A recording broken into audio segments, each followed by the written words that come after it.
그나저나 이름이 잘 아름답습니다. 환하고 빛나게 웃고 계신 미소랑 너무 잘 어울리는데요.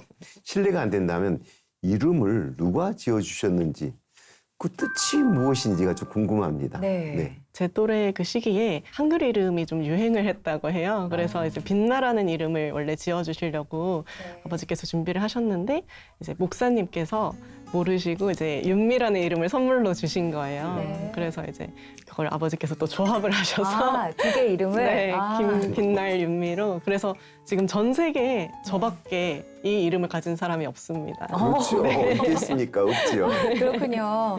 이렇게 밝은 미소로 너무 예쁜 미소를 갖고 계세요. 감사합니다. 이런 분 보면 그냥 꽃길만 밟고 오셨을 것 같은데 또 생각보다 어려웠던 일들이 있었다고 들었어요. 바이올린을 하면서요. 근데 바이올린은 언제부터 시작하셨어요? 제가 이제 보통 바이올린이 모든 악기 중에 가장 어릴 때부터 시작을 할 수 있는 악기예요. 네. 그래서 전공한 친구들 이야기를 들어보면 대부분 정말 어린 친구들은 3살부터 시작을 한 경우도 있고요. 3살이요? 네, 와. 3살에서 6살 사이가 가장 많습니다. 대부분 네. 이제 5세 전후에는 많이 시작을 했는데 저는 이제 초등학교 3학년 때 네, 좀 늦게 시작을 한 편이에요. 바이올린으로서는. 네, 그래서 그때 시작을 하게 됐습니다. 이게 초등학교 3학년 때 시작한 게 늦게 시작한 거라고요? 네, 바이올린은 처음 그렇다네요. 알았네요. 그럼 바이올린을 시작하고 한국에서 쭉 생활하면서 이렇게 실력을 가지고 오신 건가요? 아닙니다. 3학년 네. 방학 때, 학교 네. 방학 때 미국으로 잠깐 여행 겸 갔었는데 그때 한 그 지휘자분의 집에 머물게 되었어요. 근데 그 지휘자분께서 바이올린을 가르치고 계셨거든요. 피아니스트 랑랑이라고 네네. 전 세계에서 가장 유명한 피아니스트인데 그 사람을 발탁하신 분이라고 하더라고요. 그래서 근데 그분이 이제 바이올린 레슨을 하고 계셨으니까 네. 제가 이제 뭐 따라서 좀 했나 봐요. 근데 이제 바이올린은 원래 처음 소리 내는 것 자체가 굉장히 어려운 악기거든요. 네. 근데 그 소리를 잘 내더래요. 그래서 이제 재능이 있다, 이 아이는 시켜야 된다 이렇게 말씀을 해주셔서 시작을 하게 되었습니다. 그래서 미국에서 원래는 공부를 할 수가 그러니까 미국으로 오면 너무 연습을 안 하게 된다 아이들이. 그래서 네. 본인이 잘 아는 기초를 정말 잘 가르치시는 중국의 한 선생님이 계시니 거기서 좀 배우고 넘어오도록 해라 이렇게 권유를 받아서 중국으로 유학을 가게 되었습니다. 중국으로요? 네. 보통 클래식은 대부분 다 서양으로 가는데 맞습니다. 네. 워낙 유명하고 실력 있는 분이 추천을 하셔가지고 중국으로. 그분이 또 중국에 연고가 있으셨어서 네. 저도 아직까지 중국으로 바이올린을 배우러 갔다는 이야기는 들어본 적도 없고 네. 보통 다 미국이나 유럽, 독일 이쪽으로 많이 가게 되는데 그렇게 해서 중국으로 네. 유학을 가셨군요. 저희 아버지께서 원래 꿈이 성악가셨어요. 아버지가 음악을 사랑하셨군요. 네. 근데 이제 본인이 이루지 못한 꿈이 우리 딸한테서 이제 재능이 재능이 있다는 있다니까. 소리를 들으니 너무 기뻐하시면서 무조건 모든 지원을 아끼지 않으시고 바로 이제 떠나자. 그리고 이제 그때 아버지께서 또 선견지명이 있으셨던 게 네. 중국이 앞으로 정말 미국을 버금가는 부강한 나라가 될 거다. 그때는 사실 좀 중국에 대한 인식이 좋지는 않았거든요. 제가 초등학교 3학년 때는. 네. 근데 이제 미래를 내다보시고 앞으로 중국도 굉장히 큰 영향력을 끼치는 나라가 될 거니까 가서 중국어도 배우고 바이올린도 배우면 너무 좋겠다 네. 이렇게 말씀을 하셔서 가게 되었습니다. 그러니까 초등학교 3학년 때 네. 혼자서 어머니께서 엄마랑 그래도 같이 초등학교 3학년 학생이 그 꼬만데 네. 유학길에 오르기는 조금 이르지 않나요? 그쵸. 어리죠. 저도 사실 주변에 만약에 누가 이렇게 기러기 아빠 생활을 하시고 누군가가 이제 부모님 한 분과 같이 이렇게 가는 거를 사실 제 경험상으로는 굉장히 반대하고 싶어요. 왜냐하면 이 부모님의 역할이 아버지와 어머니 역할이 분명히 따로 있기 때문에 맞아요. 있고, 특히 저희 집은 좀 그게 더 큽니다. 저희 아버지께서 굉장히 세심하게 이렇게 다 케어를 하시는 분이셨는데 제 어머니께서 또 학생 신분, 그러니까 중국이 비자가 좀 까다롭잖아요. 그래서 네. 어머니께서 대학생인 신분으로 제가 따라가는 그런 비자가 나왔었어요. 네. 그러다 보니까 좀 애로사항이 많았죠. 어떤 애로사항이 있었나요? 이제 가서. 말이 일단 통하지 않은 상태에서 갔었거든요. 아예 말도 모르고 그냥 진짜 떠나자. 그냥 가신 거잖아요. 네, 그냥 인사 안녕, 니하오 네. 이 정도만 알고 갔으니까 소통도 안 되고 뭐 얘기할 친구도 없고 네 그렇게 거기 갔을 때 그러면 초등학교 3학년이면 학교를 다녔어야 했잖아요. 네 맞습니다. 그럼 거기서 학교 생활은 어떻게 하셨어요? 조선족 학교에 처음에는 네. 말이 전혀 안 되니까 입학을 해서 그렇게 진학을 하고 중국은 그게 되게 특기자 배려를 되게 잘하는 나라예요. 그래서 네. 제가 악기를 하러 왔으니 반교시 그러니까 점심까지만 딱 먹고 귀가를 할 수 있도록 해주셨어요. 그러다 네. 보니까 오히려 근데 더 친구들과 이렇게 소통할 수도 잘 없었고 그리고 또 제가 굉장히 특이하게 초등학교도 그렇게 처음엔 조선족 학교를 갔다가 한인 그 원래 중국 친구들이 다니는 학교에 갔다가 네. 이제 마지막에 제 기억으로는 이제 비자 문제가 또 있어서 국제 학교로 또 전학을 가게 됩니다. 그래서 이렇게 짧은 3년의 시간 동안 세 군데의 학교를 또 전전을 하다 보니 더 이렇게 친구를 사귀는 게 힘들었던 것 같습니다. 아니 그 어린 아이가 전학도 많이 하고 말도 잘 안 통하는데 친구 사귀기도 어렵고 너무 외로웠을 것 같아요. 진짜 말을 할 대상이 없었어요. 네. 그럴 수밖에 없는 게 학생들이 전학을 아버지 직장에 따라 많이 다니는 학생들이 있잖아요. 네. 그 아이들 보면 두 부류예요. 잘 적응을 해서 이쪽 가면 또 이쪽 아이들과 친하고 저쪽 가면 저쪽 아이 친한 애들이 있는데 그러지 않는 애들은 그걸 적응을 못 해요. 근데 우리 민나 씨도 가셔가지고 학교를 세 군데나 그 사이에서 겪는 그 애로움. 여러분 생각해 보세요. 초등학교 3학년입니다. 맞아요. 그 나이에 가서 혼자 있는 시간에 언어도 안 통하지 어디가 무엇이 있는지도 모르지 얼마나 그렇게 힘들었을까. 그럼 그렇게 계속 지내면 현장 친구들하고 뛰어놀 그런 나이잖아요. 우울감이 좀 올 수도 있었을 것 같아요. 네, 어땠나요? 실제로도 굉장히 우울했던 시기가 길었던 것 같습니다. 사실 원래는 성격이 어땠는데? 원래는 정말 밝았어요. 원래는 네. 제가 왈가닥 소녀였고 어릴 때는 남자아이들이 여자아이들 많이 괴롭히잖아요. 네. 그러면 제가 막 진짜. 처단하고 다니고 씩씩한 소녀셨군요. 네, 굉장히 그렇게 활달하게 생활을 했었는데 네. 이제 너무 혼자 있는 시간도 길고 또 외롭게 지내다 보니 되게 소극적으로 바뀌고 사실 좀 그 초등학생이 어떻게 죽을까를 좀 고민을 했었습니다. 그때부터 네, 좀 그런 시기가 자해도 하고. 자해까지 실행은 안 했는데 이제 상상은 많이 하죠. 뭐 뛰어내릴까 아니면 칼로 이렇게 좀 그어볼까 이런 생각까지 할 정도로 몇 학년쯤 됐을 때? 그게 뭐 한 초등학교 5학년 그쯤이었을 거기서. 것 같습니다. 네. 아니 그 정도로까지 좀 상태가 안 좋아졌으면 빨리 유학을 접고 한국으로 다시 와야 되는 거 아니었나요? 근데 이제 사실 바이올린을 배운다는 그 목적으로 갔기 때문에 잘 캐치를 못 하셨던 것 같아요. 부모님 입장에서도 그냥 잘하고 있겠거니라고 생각하셨고 그래서 저도 그 괴리감에 있어서 또 많이 힘들었던 게 이제 아버지의 상상 속에 이미 저는 너무 세계적인 연주자가 시작할 때부터 이미 아버지는 장명주를 꿈꾸고 시작을 시키셨기 때문에 네. 아버지의 기대가 있었군요. 네, 기대가 너무 크셨고 실제로도 주변에서 다 잘한다, 뭐 재능 있다 다들 하시니까 그렇게 생각을 과도한 하셨는데 기대와 네, 우울과 실어증이라고 생각이 들 정도로 말을 제대로 못할 정도로 그렇게 시간이 좀 있었어요. 실질적으로 되게 어떤 상황인가요? 말을 하기 그냥 싫은 건가요? 아니면... 싫은 게 아니라 뭘 물어보면 대답을 하려고 해도 네. 울음부터 나와요. 말이 나오질 않고 눈물? 네, 계속 울기만 하고 그냥 네, 그 아버지가 이제 아버지 기러기 생활을 하셨으니까 한 번씩 이렇게 오시잖아요. 그러면 이제 좀 뭐 제 생각을 물어보시면 말을 못 하고 계속 울기만 하는. 나를 그 심정 알아.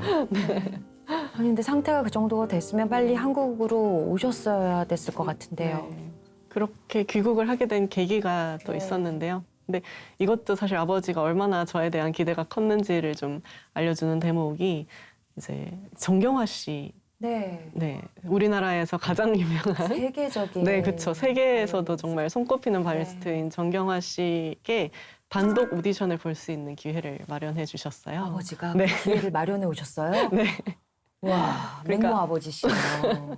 와, 그 아버지의 기대는 이제 정경화 씨가 저를 보고 아, 이 친구 너무 재능이 있으니까 제가 데려가서 키워보겠습니다라는 네. 그런 말씀을 듣고 싶으셔서 그런 자리를 아마 마련하셨던 것 같은데 당시 저는 뭐 거의 우울증에 걸린 악기는 정말 꼴도 보기 싫은 그런 상태였는데 뭐 얼마나 잘 할 수 있었겠어요. 그래서 계속 좀 음악을 유도를 하시다가 네. 결국에는 한마디 하신 게 너가 진짜 하고 싶은 게 뭐니? 이렇게 물어보시더라고요. 누가요? 그 정경화 선생님께서. 아, 정경화 선생님. 네. 어. 그래서 그때 처음으로 제가 그 선생님 앞에서 네. 아, 제가 지금 사실 너무 악기가 하기 싫고 이렇게 힘든 상황이다라는 거를 그때 부모님도 아시고 그때 처음으로 고백을 하게 되면서 아, 귀국을 해야겠구나. 네, 그렇게 귀국을 좀 하게 되었습니다. 그런 사건이 그러니까. 있어서 귀국을 하실 수 있었던 그때 거예요. 또 그렇게 핵심을 찌르는 질문을 해주셔서 제가 고백을 할 수 있었던 것 같아요. 다른 오디션도 근데 많이 보셨다고 들었어요. 뭐 독일도 네. 거기도 이제 원래는 오디션 기회가 주어지지 않는 상황이었는데 특별하게 자리를 좀 마련해 주셔서 또 너무 감사하게 합격이 됐었어요. 근데 이제 제가 그 제 프로필에도 이렇게 합격한 게 프로필에 있어서 많은 분들이 또 독일도 다녀오셨어요 하시는데 그때 이제 이미 중국에서 유학을 제가 말도 못하고 굉장히 힘들게 저보다 사실 어머니가 더 힘드셨을 거예요. 왜냐하면 어른들은 이 언어 습득 자체가 굉장히 힘들잖아요. 그렇죠. 그렇다 보니까. 근데 이제 독일을 또 간다고 이렇게 이제 생각이 되셨는지 아, 독일은 아닌 것 같다. 반대를 또 하셨고 저도 사실 독일에 대한 인식이 좀 굉장히 차갑고 사람들이 좀 그렇게 느껴지더라고요. 사실 독일은 장학금까지 대학까지 다 보장을 해주겠다고 사실 그때 말씀을 해주셨는데 네. 그걸 이제 그만두고 네 이렇게 네, 무산이 됐던 또 그런 일도 있었습니다.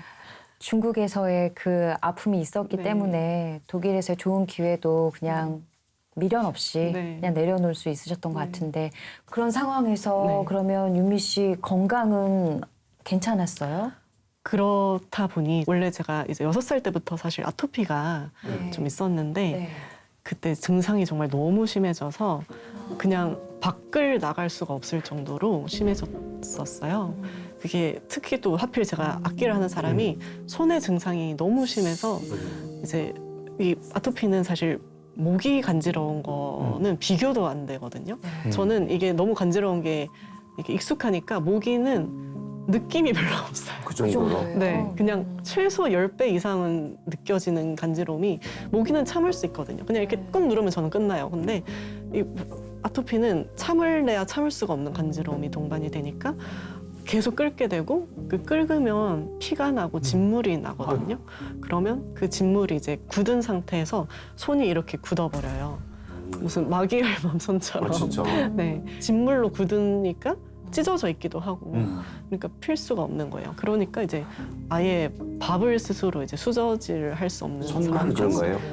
전신이 거의 전신이? 네. 그러니까 저희가 아는 아토피가 이렇게 심하신 분들은 일상생활이 어렵다고 네, 들었어요. 맞습니다. 그런데 윤미 씨가 그 일을 네. 겪으셨던 거네요. 네. 근데 손뿐만 아니라 온몸이 보통 이제 아토피는 그 접히는 부위들이 되게 심하거든요. 네. 그래서 이렇게 다리 뒤, 뭐 접히는 이런 팔, 그리고 입술도 찢어져서 사실 그때 제가 처음으로 알게 된 게 저 네. 되게 웃음이 많잖아요. 네, 근데 네. 이 지금도 사실 여기 좀 찢어져 있습니다. 근데 이 너무 상태가 심하게 찢어진 상태는 이렇게 웃을 수가 없는 거예요. 이게 찢어진 상태가 찢어지니까 이렇게 하면 너무 아프니까. 그리고 정말 수저질도 못하니까 내가 스스로 밥을 먹는 게 또 마음껏 웃을 수 있는 게 당연한 게 아니었다는 걸 그때 처음 깨달은 것 같아요.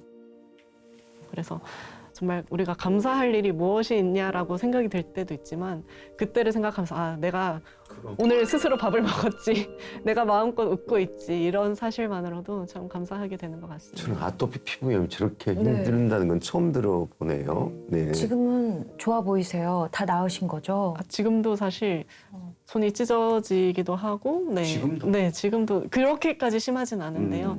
네, 뭐 어쨌든 반복이 계속 되는 것 같아요. 아직은 완치는 되지는 않았습니다.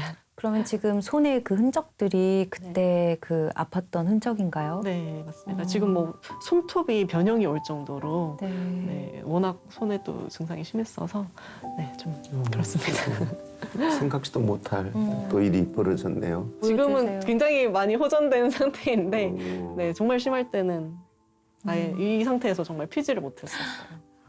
그때 너무 그 예쁜 힘들었을 손이. 것 같아요. 네. 그래서 그걸 낳아보기 위해서 막 노력도 하고 그러셨다면서요. 네, 정말 할 수 있는 건 다 해본 것 같습니다. 정말 예를 들자면? 네, 제가 이제 중학생 때 이렇게 학교에서 있을 때 친구들은 다 급식 먹으러 가는데 저 혼자 교실에 남아서 그 생채식이라는 거를 또 했었는데요. 집에서 해준 걸. 야채와 그 생식이 네. 뭐 맛있는 생식이면 차라리 좀 먹을만 했을 것 같은데 가루로 된 그 씹어먹는 생식이 있습니다. 그거는 진짜 맛이 없거든요. 근데 먹을 거 먹을 게 하나도 못 먹고 밥도 못 먹었어요. 그냥 그거랑 생야채를 3개월 동안 학교 다니면서 급식 친구들 밥 먹으러 갈 때 혼자 교실에 남아서 그렇게 3개월 동안 풀 뜯어먹고 아, 무슨 네, 곰이 된 심정으로 근데 그렇게 먹고 나면 좀 네. 증세가 완화되나요? 네, 뭐 딱히 그러지도 않았던 것 같아요. 그냥 그게 더 힘들게 했던 것 같습니다. 사실 이게 분명히 나을 수 있다는 희망이 있으면 정말 쑥과 마늘을 먹으면서 어떻게든 버텨볼 텐데 이게 뭐 뚜렷하게 확 너는 정말 이걸 하면 완치가 된다라는 보장은 없잖아요.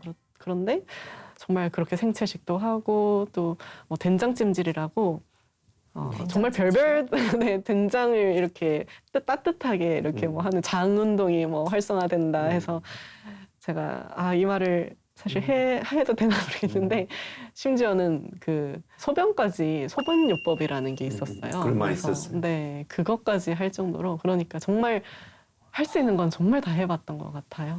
중학교 시절 아이들이 밥 먹는 게 학교가 가는 재미거든요. 맞아요. 도시락 까먹는 네, 재미인데. 그래서 같이 웃고 떠들고 가야 되는데 그 애들 밥 먹으러 가는데 혼자서 그 가루로 된 음식을 먹고 안 죽고 풀을 뜯어 먹고 그래도 나았기라도 하면 좋은데 낫지도 않고. 같지도 않고. 아이고. 정말 어찌됐든 본인도 그렇게 힘들었겠지만 늦둥이 딸을 그렇게 예뻐하고 네. 정말 훌륭하게 만들어 본 그 아버지가 그런 모습을 보면서 얼마나 가슴이 아프셨을까. 본인도 말할 것 없지만 네. 아버지가 많이 힘들어하셨겠어요. 제가 사실 아버지를 기억할 때 가장 또 아버지께 죄송했던 일이 그것 때문에 있었는데 이제 저희가 여행을 또 갔었어요. 함께 여행을 가게 되었는데 거기가 필리핀으로 갔었거든요. 근데 그 필리핀에 맛있는 게 얼마나 많습니까? 또 과일도 너무 많고 막 그런데 제가 그때도 아토피가 딱 마침 심해진 거예요. 그래서 거기서 또 포도요법을 추천을 해주시더라고요. 포도만 먹는 거예요. 근데 거기 가서 포도만 이렇게 뜯어먹고 있으니까 너무 이제 화가 나는 거죠. 안 보이면 몰라도. 네. 다른 사람들 막 밥 먹으러 가고 하는데 포도만 먹고 있으니까. 그래서 그때 처음으로 아버지한테 나 진짜 너 이거 못 견디겠다. 나 진짜 이거 죽고 싶다. 이런 말을 그때 처음으로 말씀을 드렸어요. 근데 그 말씀을 들으시고 아버지께서 저한테 기도를 해주시면서 우리 딸이 아토피 때문에 죽고 싶어 한다고 막 울면서 기도를 해주시는 거예요. 근데 그 기도를 듣는데 너무 죄송하더라고요. 내가 좀 참을 걸 아버지한테 이렇게 대못을 박아드리는구나 그런 아픔이 있습니다. 대못을 박은 게 아니라 얼마나 힘이 들면 아빠도 힘이 들지만 본인도 힘이 듭니다. 근데 그렇게 말을 했고 또 본인이 저렇게 후회를 하잖아요. 그러지 말았을 걸. 윤미 씨 그 이후에 어떻게 지내셨던 거예요? 사실 제가 학창 시절이라는 게 초등학교도 한국에서부터 시작되면 네 군데를 다녔죠. 그다음 중학생도 사실 제가 중국이랑 한국이랑 학기 차이가 좀 있습니다. 네. 그렇죠. 3월이고 9월이거든요. 네. 그래서 한국으로 올 때 제 나이가 중학생 그 딱 1학년 말쯤이었어요. 그러다 보니까 이제 편입을 해야 되는 또 상황이어서 중학교도 2년을 사실 거의 다닌 건데 네. 그래도 제가 기억하는 학창 시절은 사실 그때가 유일한 것 같아요. 그래서 그때 중학생 때도 예술 중학교 그래도 바이올린을 놓을 수는 없었던가 봐요. 네. 계속 또 바이올린을 하기도 했었고 하다 보니까 부산이 제 고향이어서 부산 예중에 진학을 해서 너무 재밌는 또 학창 시절을 보냈던 것 같습니다. 어쨌든 중학교 시절은 그런 대로 그렇게 보냈다는 거죠. 네. 그리고 또 고등학교는 제가 검정고시를 했어요. 그러셨어요? 그래서 사실 유일한 거의 학창 시절이었던 것 그러니까 같습니다. 레귤러하지 않고 또 다른 길을 갈 때는 참 많이 힘이 들어요. 맞아요. 가만히 생각해 보면 아버지의 꿈이 굉장히 컸던 것 같아요. 네. 또 그러다 딸이 보니 재능도 있었고. 있으니까 그게 될 것 같아서 네. 그래서 중국에 가서 그 세 군데 학교 네. 그다음에 독일 네. 또 다시 돌아와서 학교 뭐 이랬었네요. 그럼 계속 부산에서 지냈나요? 대학교를 그럼 바로 준비를 해야 되니까 대학교를 좀 알아보다가 이제 미국에 있는 쪽으로 또 준비를 하게 되었습니다. 그때도 이제 콜번이라는 네. 전 세계에서 이제 줄리어드 거의 그 급으로 굉장히 유명한 또 학교인데 네. 어쨌든 음악으로 네, 유명한 음악으로는 학교. 정말 유명한 네. 학교에 이제 무작정 가서 한번 이제 탐방 원래는 학교 탐방을 하러 갔는데 네. 너무 운이 좋게 거기 교수님이 같이 그날 뭐 종강 파티였는지 외부에서 파티를 하고 계시더라고요. 네. 그래서 아버지랑 손잡고 가가지고 당차게 내가 한국에서 당신을 보러 여기까지 왔다. 오디션을 좀 마련해 달라라고 어떻게 뭐 영화로 했나 봐요. 네. 그렇게 얘기를 해서 오디션도 볼 수 있는 기회가 생겼고 그렇게 연주를 한 걸 들으시더니 아 너무 잘하니까 우리 내 제자가 한국에 있는 제자가 있다. 지금 어리니까 한국에서 좀 배우고 오라고 말씀을 해주셔서 이제 서울로 유학을 네, 가게 되었었죠. 그래서 그러니까 이제 그분 이야기를 듣고 그분의 추천에 의해서 서울로 갔었죠. 네. 서울은 중국처럼 그렇게 낯설지도 않고 말도 통하고 네. 그 서울 생활은 평탄했겠네요. 근데 서울도 사실 그때는 저 혼자 말이 통하니까 네, 저 혼자 갔었고 거의 고시원을 뺨치는 정말 딱 누우면 끝나는 그 연습실에서 그냥 먹고 자고 생활을 아, 하기도 했었고 네. 네, 또 그때 말고 또 다른 쪽에 있을 때는 그냥 정말 그때도 원룸 같은 곳에 지냈지만 연습실이 이제 색소폰 연습실을 또 사용을 했어야 됐어요. 근데 그 지하에 있는 굉장히 또 작은 공간에서 공기가 안 좋은 공간에서 지내다 보니까 좀 쉽지는 않았던 것 같아요. 근데 그 당시에 이제 대학 진학을 앞두고 있었는데 그렇게 아토피도 심하고 하니까 진학하는 데 있어서도 좀 많은 문제가 됐을 것 같긴 해요. 연습도 그렇고요. 네, 사실 수저질을 스스로 네. 못하는데 뭐 악기가 될 수가 없죠. 그래서 사실 바이올린도 중간중간 여러 번 그만두기도 했었고 네. 또 대학 입학 때도 좀 그런 일이 반복이 되기도 해서 이제 그리고 진로를 바꿨어요. 네, 과감하게 좀 제가 사실 그 중국에 있으면서 네. 그때 중국의 DVD가 굉장히 저렴했었거든요. 그래서 그 DVD를 구매해서 하루 종일 영화를 봤었어요. 연습은 안 하고 네, 그 영화에 빠져서 정말 영화를 몇 개 외우고 있을 정도로 대사를 아예 통째로 외운 영화도 한 3개 정도 되거든요. 그 정도로 이제 영화에 너무 빠져서 외우다 보니까 대사를 이제 막 하잖아요. 그러다 보니까 꿈이 이제 영화 배우의 꿈을, 연기자의 꿈을 제가 또 배우님이 앞에 계신데 아니 근데 그럴 수 있죠. 네, 네. 그렇게 배우의 꿈을 좀 가지게 되어서 아 그러면 내가 도전을 한번 해봐야겠다. 도전. 네.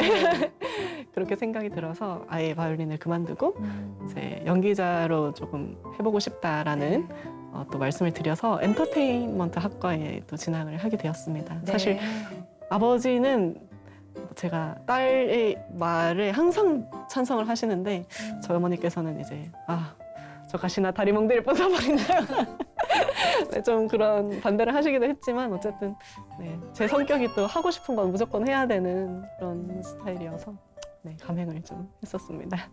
그러면은 전혀 새로운 분야로 도전을 네. 하신 건데요. 도전 이후에 그러면 순탄하게 연기자의 길을 걸으셨나요? 그때 깨달은 게 좋아하는 일과 잘하는 일이 다르다는 것을 너무 절실히 깨닫게 되기도 하고 잘 아시잖아요. 그 현장이 너무 녹록지가 않다는 걸 저도 이제 단역을 몇 번 하면서도 너무 네. 많이 느끼게 되었고 잘 몰랐던 것 같아요. 제가 바이올린을 얼마나 좋아했었고 음악을 얼마나 사랑했는지를 이게 그만둬 보니까 깨닫게 되더라고요. 맞아요. 네. 그냥 텅 빈 그 강의실에 앉아 있는데 음악을 그냥 아무 생각 없이 그냥 어플로 이렇게 음악을 틀었어요. 근데 음악을 듣는데 막 눈물이 나는 거예요. 내가 음악을 진짜 사랑했었구나를 그때 깨닫게 되면서 그러니까 떠나봐야 그 사람이 좋은 줄 알아요. 맞습니다. 정말. 정말 그 심정이었던 것 같아요. 네. 그래서 내가 지금 바이올린을 계속 이렇게 놓게 되면 바이올린으로는 그냥 취미로밖에 남을 수 없겠구나. 그런데 연기는 내가 어느 정도 그러면 바이올린을 좀 더 길을 탄탄하게 만들어 두고 다시 한번 도전을 해봐야겠다라는 그런 생각을 하게 되면서 다시 이제 바이올린을 잡게 되었죠. 와, 이렇게 어렵게 힘드네. 네, 다시 잡은 바이올린입니다. 내 사랑 바이올린. 그 이후엔 순탄하게 잘 갔으면 좋겠는데 어떻게 됐어요? 그래도 너무 감사하게 그렇게 바이올린을 그만뒀음에도 불구하고 다시 준비를 잘 해서 입학을 또 하게 되었었어요. 그 제가 고향이 부산이다 보니까 부산대학교에 입학을 또 하게 되었고, 네, 감사하게도 또 좋은 성적으로 입학을 했어서 잘 다니고 있다가 이제 아버지께서 가난 판정을 또 받게 되셨어요. 다니시고 있는데. 네, 다니고 있으면서 사실 그때 또 아버지가 원래 연세대학교를 좀 갔으면 좋겠다고 원래 대학교 처음부터 말씀을 좀 하셨어서 근데 마침 또 편입이 연세대 편입이 떠서 연세대 편입을 준비하려고 하는데 딱 그 아버지께서 가난 판정을 받게 되신 거예요. 그래서 이제 그러면 당연히 아버지 곁에 더 있는 게 더 중요하니까 하지 않겠다라고 말씀을 드렸는데 이제 아버지께서 뭐 시험 친다고 될 보장이 없다. 한번 도전을 해봐라. 이렇게 말씀을 해주셨고 또 참 억울하게 아버지가 술, 담배 전혀 하시지 않는 장로님이셨거든요. 그런데도 이제 비형 간염을 오래 앓으시다 보니 그게 간경화가 되고 간암까지 진행이 된 상황이었어요. 그래서 어쨌든 아버지 투병 생활을 하시는 걸 보면서도 그래도 그래 아버지가 이렇게 또 원하셨던 그런 길이니까 내가 한번 최선을 다해보자 해서 준비를 또 하게 되었던 것 같습니다. 암투병 중에 어찌됐든 눈에 넣어도 안 왔고 올 딸이 다시 그 연기자에서 다시 컴백되고 대학을 다니고 이런 진학 성공이 큰 힘이 아버지는 되셨을 것 같아요. 네. 투병 중에서도 그랬나요? 그랬던 것 같습니다. 좋아했어요? 그리고 네, 너무 일단 아버지는 제가 바이올린을 하는 것 자체를 너무 좋아하셨고 또 너무 감사하게 그 편입까지 성공을 하게 되었어요. 됐어요. 네, 정말 이거는 사실 저는 하나님의 은혜라고밖에 그래요. 설명을 할 수가 없는 게 제가 편입에 합격했다는 소식을 들었을 때 딱 그 시기에 아버지께서 완치 판정을 또 받게 되셨어요. 너무 잘 잘 됐네. 됐네요. 네. 근데 그것도 정말 기적이었던 게 아버지가 뭐 어떤 수술을 받으신 것도 아니었고 아버지가 이제 신앙이 워낙 깊으시다 보니 내가 신앙으로 또 자연치유적으로 이겨보겠다 해서 정말 그냥 진짜 하나님께서 그 암덩어리를 떼가신 것처럼 깨끗하게 없어졌던 시기가 있었거든요. 그래서 제가 편입도 됐으니 겹경사로 저도 맞아. 너무 기분 좋게 이렇게 학교를 진학을 또 전 이렇게 편입을 할 수 있게 되었고 네. 할렐루야 하나님께 모든 그러니까 영광을 이 좋은 일이 계속 이어졌으면 네. 좋겠는데 아버지는 건강이 그렇게 계속 좋아지셨었나요? 그랬으면 너무 좋았을 텐데 아이고. 네, 또 재발을 하게 되셨어요. 재발이 됐군요. 네. 그러면서 이제 굉장히 투병 생활을 좀 길게 하게 몇 년 되셨죠. 정도? 제 기억으로는 한 7, 8년 정도 아이고, 이어가셨던 그 것 이후로요? 같습니다. 네, 네. 병원 신세를 그렇게 오래 지지는 않으셨어요. 본인 뜻이 항상 좀 자기는 병원에 있는 것보다는 좀 자연적으로 하고 싶다라고 말씀을 하셔서 재발 이후에 수술은 그러면 안 하신 거네요? 네, 수술은 크게 하시진 않고 뭐 치료 정도? 네, 그렇게만 진행을 하셨었어요. 그 윤미 씨가 아버지 아프셨을 때 네. 딸로서 자식으로서 후회되는 점이 있다고 들었어요. 원래 병원에서는 간 이식을 좀 추천을 하시더라고요. 이식을 받아야 될 것 같다. 그때 조금 제가 밀어붙여서 무조건 수술 받으셔야 된다라고 이렇게 했었으면 아버지가 좀 더 오래 계셨지 않았을까. 좀 그런 항상 후회를 하게 되는 것 같아요. 근데 아버지는 본인 의지가 이제 자기는 수술을 받고 싶지 않다라는 의지가 너무 확고하셨기 때문에 나 가족이 돌아가시면 나 탓인지 무슨 탓인지 모두 다 자기가 뭘 못해준 거에 대해서 자꾸 뒤가 돌아보진 것은 사실이에요. 네. 자신의 생명을 위해 귀한 딸을 그 상하게 하고 싶지 않았던 그 아버지의 마음을 생각하면서 오늘 선생님도 후회하지 않으셔야 될 것 같다라는 네. 생각이 듭니다. 근데 정말 가시니까 다 후회가 되더라고요. 저희가 정말 감사하게 이제 마지막도 지켰었는데 사실 저한테 아버지는 좀 유별나게 특별한 것 같아요. 네, 좀 네. 아버지도 저를 너무 사랑해 주셨고 저도 제 생에 가장 사랑한 사람을 꼽으라면 아버지이거든요. 그래서 그 아버지가 떠나시는 걸 제가 견딜 수 없을 것 같은 거예요. 왜냐하면 그 어릴 때부터 초등학생 때부터 그렇게 죽고 싶다는 생각을 했지만 그것을 실행에 옮기지 않았을 수 있었던 이유는 제가 떠나면 아버지께서 아버지가 견딜 수 어떡하지? 없겠다라는 그렇지. 그 생각 때문에 사실 버텼는데 제 삶의 이유가 사라지는 그러니까. 거였거든요. 아버지가 떠나신다는 근데 거. 아버지께서 7, 8년이라는 긴 투병을 이어오셨다고 하셨는데요. 그 시간 동안에 그 윤미 씨에게 남기신 말씀은 없으셨어요? 아, 네. 사실 제가 이제 감히 사람을 살리는 연주가로 저를 소개하게 된 계기가 그때 이제 아버지와의 그런 추억이 있는데요. 방송에 이제 아버지랑 출연을 하게 되었었는데 그때 이제 아버지께서 꿈을 말씀을 하셨던 게 본인이 이루지 못한 그 꿈 중에 하나가 성악가이시잖아요. 네. 그래서 저랑 같이 무대에 서서 함께 이렇게 공연하는 그런 꿈과 또 본인이 아프시니까 이렇게 아픈 사람들과 함께 동거동락할 수 있는 요양원을 설립을 하고 싶다라는 그런 말씀을 하셨어요. 그래서 이제 그런 곳을 설립하려면 잘 알아야 되잖아요. 그래서 요양원 투어를 다니셨습니다. 네, 정말 전국 각지의 요양원을 많이 다니셨고 저도 그 요양원에 이제 그땐 대학생이었으니까 뭐 방학이나 혹은 공강일 때 이제 많이 따라다녔었는데요. 함께 이제 요양원을 다니다가 요양원에서 악기하는 사람이 왔으니 이렇게 좀 특별 연주를 해주실 수 있을까요?라는 부탁을 받게 되었어요. 그래서 사실 제 첫 연주 강연 데뷔 무대가 요양원이었습니다. 네, 근데 그곳에서 이제 연주를 마치고 아버지께서 제게 오셔서 해주신 말씀이 나는 진짜 네가 세계적인 바이올리스트가 되기를 꿈꿨는데 이렇게 죽어가는 한 영혼을 위한 연주가 훨씬 값진 것 같다. 너는 나의 꿈을 이루어 주었다. 이렇게 말씀을 하시는 걸 듣는데 그 제 안에 뭐 어떤 큰 돌덩어리 같은 것이 그 사르르 녹는 느낌을 그렇지. 받았어요. 그러면서 내가 이렇게 살아가야 되는 거구나. 앞으로 사람을 살리는 연주가로서 살아가야겠다라는 다짐을 그때 처음 하게 됐던 것 제대로 같습니다. 돌아온 것이 아버지도 제대로 돌아오고 우리 윤미 씨도 제대로 돌아온 것이었네요. 네. 그렇게 아버지께서 하늘나라로 가신 이후에 특별한 행보를 할 수 있었던 이유가 거기 있었네요. 네, 맞습니다. 요즘에 거리 버스킹을 하고 계시는 걸로 알고 있어요.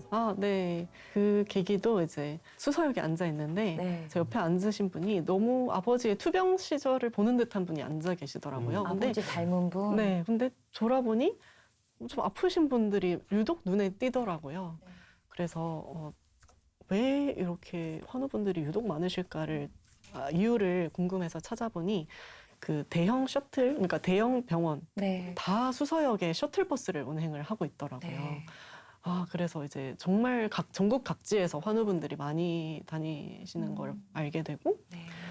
내가 이분들에게 어떻게 좀 위로를 해드릴 수 있을까를 고민하다가 그때는 수서역에 무대가 있었습니다. 그랜드 피아노가 있었고요. 무대에 이제 시민 누구나 즐길 수 있는 시민 문화 공간이라는 그런 무대가 있어서 네. 정말 처음에 할 때는 고민이 되었지만 악기를 들고 이분들에게 위로를 드리고 싶다는 마음으로 버스킹을 처음 시작을 하게 되었어요. 혼자서? 네, 용기 있어요. 네. 혼자 그렇게. 처음에 누가 오란 말도 안 했는데 혼자서 네, 갔어요. 맞습니다. 혼자서 가서 사실 그 첫 한 1, 2주 정도는 악기를 꺼내는 데만 1시간이 걸리더라고요. 네. 왜? 머뭇머뭇. 너무 이게 버스킹은 네. 저는 무대를 정말 사랑하는 사람이거든요. 굉장히 네. 특이하게 무대 체질이라서 네. 무대에 서는 것도 좋아하고 이렇게 뭐 촬영하는 것도 굉장히 좋아하는데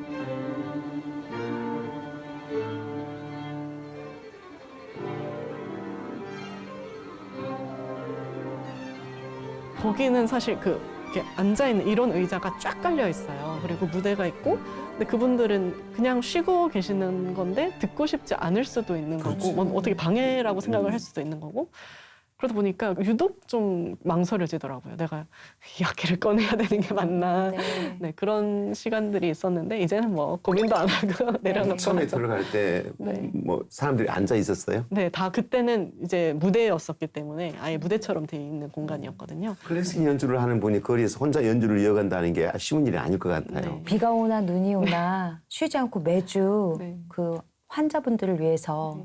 버스킹을 하시는 특별한 이유가 있으신가요? 이렇게 할 수 있었던 이유는 제가 이렇게 갈 때마다 꼭 이렇게 보내시는 분을 만나게 되는 것 같아요.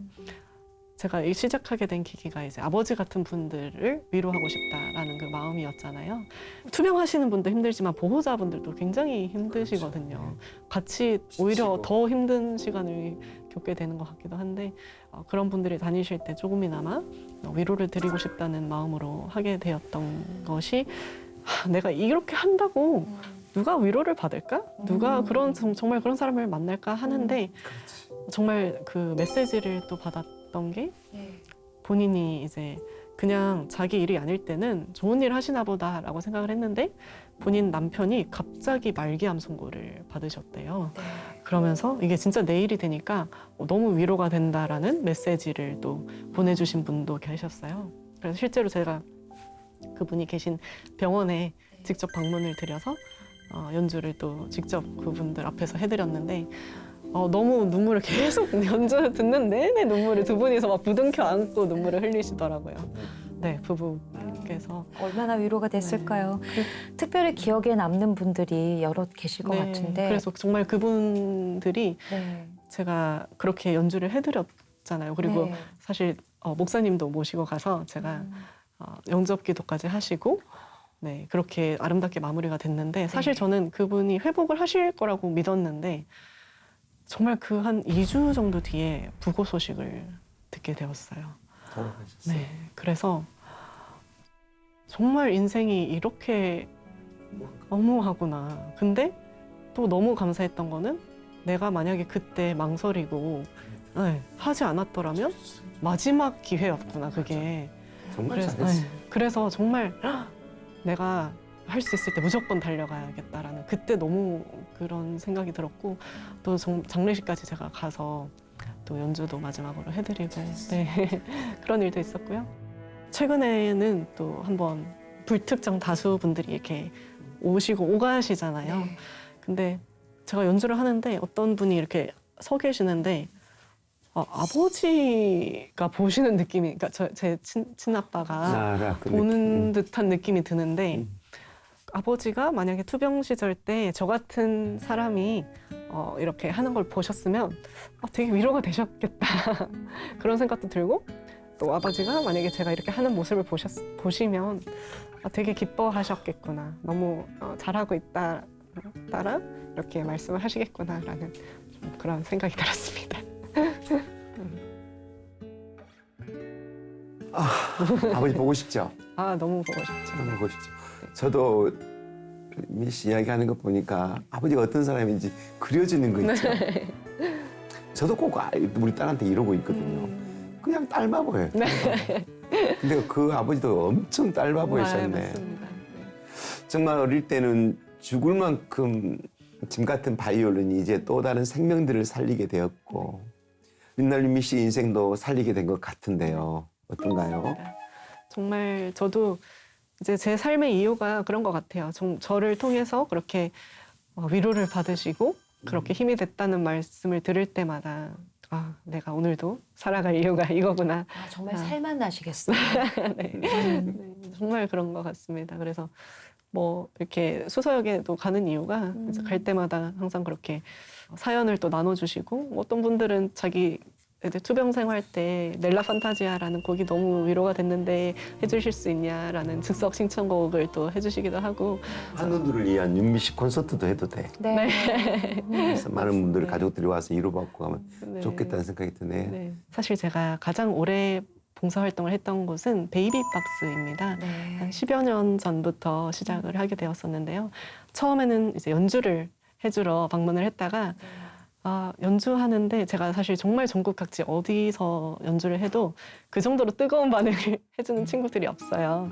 막 연주하면 나와서 같이 춤추고 노래하고 정말 공중부양까지 하는 네, 정말 그런 모습들을 보면서 정말 이곳이 천국이구나. 그리고 정말 갈 때마다 너무 진짜 어린 아이처럼 예수님께서 어린 아이처럼 되지 않으면 천국에 못 간다는 그 말씀이 무슨 말씀인지 거기 가서 제가 깨닫게 되었어요. 보육원인 거죠? 지금도 사실 매일같이 아이들이 들어온다고 해요. 그러면 그 친구들이 이제 어린 아이들이 대부분 들어오잖아요. 그러면 그렇게 입양이 가는 시설이 있고요. 또 이제 장애를 가진 친구들은 입양조차 가지 못해서 그 친구들을 따로 목사님께서 입양을 열 몇 명을 하셨어요.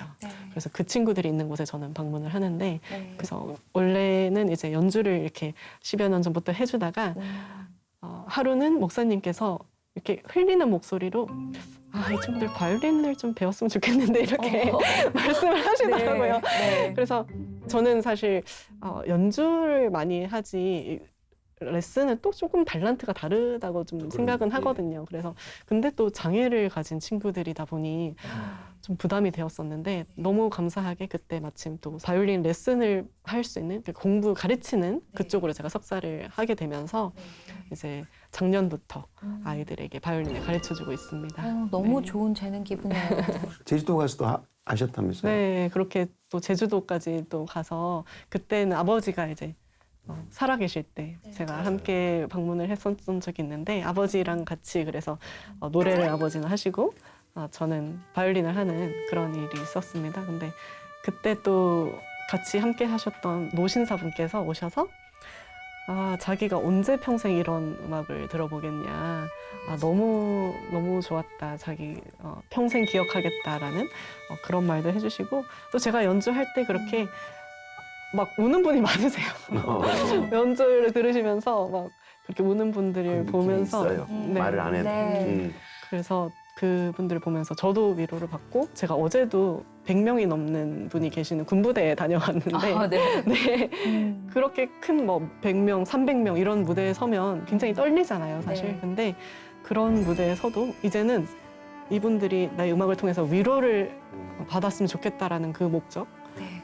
그런 게 있기 때문에 담대하게 할 수 담대하게. 있는 것 같습니다. 이렇게 빛날 윤미 씨가 담대하게 당당하게 할 수 있도록 옆에서 아버지처럼 든든하게 자리를 채워주시는 분이 있다고 네. 그렇습니다. 나타났어요? 네.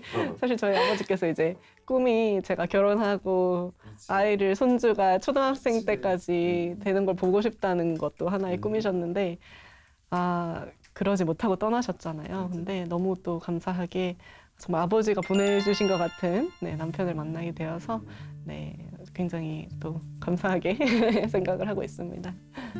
남편분도 굉장히 특별한 분이라고 들었어요. 네, 지금 비행을 하고 있는데 암환자, 청소년 그리고 장애인 분들을 모시고 그분들에게 비행을 태워드리는 그런 프로젝트를 하고 싶다. 그런 얘기를 하더라고요. 근데 저는 그때 아버지를 그렇게 보냈었기 때문에 그렇게 생각하게 된 계기가 뭘까? 좀 궁금했어요. 보통 이제 남편한테 질문들이 다 뭐 여행 다녔던 중에 어디가 제일 좋으셨어요? 뭐 이런 얘기들을 많이 물어보는데 그렇게 생각하게 된 계기가 뭔지를 물어본 사람이 처음이었대요. 네. 그렇다 보니까 되게 새롭게 또 보였고 그렇게 인연이 되어서 어떻게 정신을 차려보니 이렇게 부부가 되었네요. 됐습니다. 네. 네. 축하해요. 네, 축하해요. 정말 좋으신 분이에요. 네. 네. 옛날에 부창부수라는 말이 그 말 있잖아요. 바로 들으니까. 정말 선남선녀가 만나서 이웃을 사랑하고 섬기고 나누는 그런 선한 영향력을 잘 끼치고 계신 것 같아요. 그럼 연주곡 한 곡 들어야겠죠, 그러니까. 선생님? 네. 준비해 주셨다고 들었습니다. 네. 제목이 어떻게 돼요? 누군가 널 위해 기도하네를 준비를 했는데요.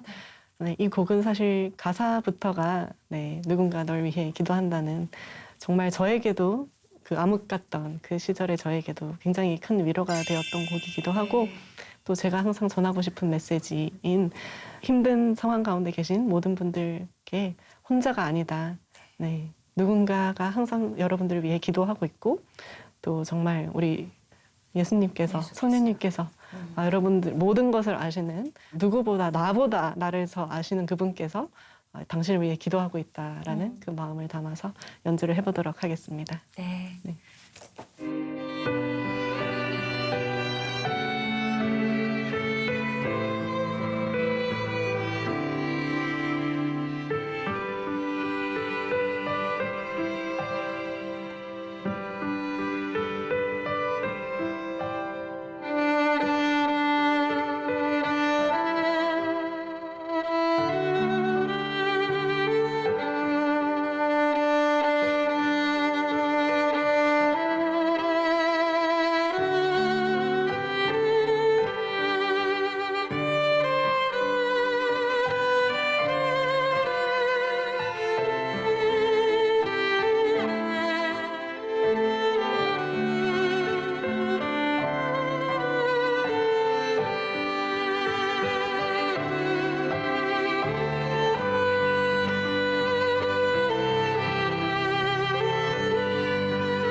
연주 잘 들었습니다. 오늘 이 시간이 김빛날 윤미 씨에게도 가슴이 따뜻한 시간이었기를 바라봅니다. 우리 빛날 윤미 씨의 앞으로의 계획이 궁금해요. 아, 진짜 우리가 살면서 정말 상처받은 사람이 많잖아요. 누구나 들여다보면 너무 아픈 상처들을 다 가지고 있으시더라고요. 그래서 특히나 그게 가정에서 오는 상처가 너무 많고, 그러다 보니까 그렇게 정말 가정을 살리고 그런 학교를 만들면 너무 좋겠다.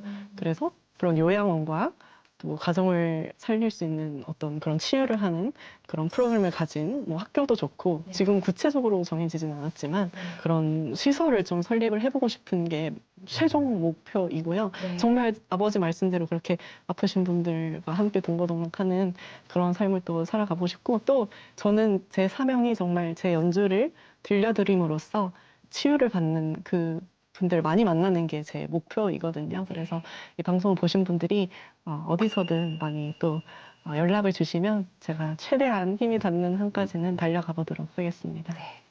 앞으로 김빛날 윤미 씨가 더 많은 사람들의 생명을 살리는 연주자로 활동하시기를 바라는 마음으로 작은 선물 하나 준비했죠? 네. 네. 오늘은 정말 아버님 같은 우리 박주정 선생님이 주시면 너무 좋을 것 같아요. 아, 그래요? 네.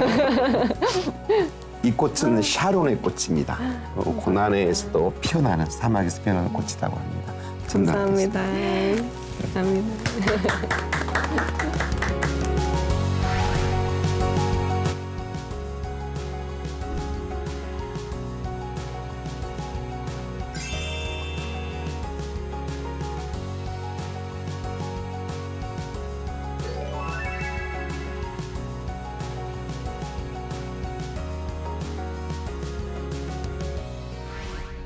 메마르고 척박한 땅에서도 피어나는 샤론의 꽃처럼 아름답고 용기 있는 분들의 진솔한 이야기를 오늘 또 전합니다. 네.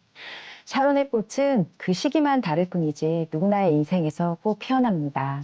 이 시간 함께 해준 모든 시청자의 인생에도 각자에 대해 아름다운 샤론의 꽃이 피어나기 바라며 이만 인사드리겠습니다. 샤론의 꽃 필 때 다음 이 시간도 기대해 주세요. 감사합니다. 감사합니다.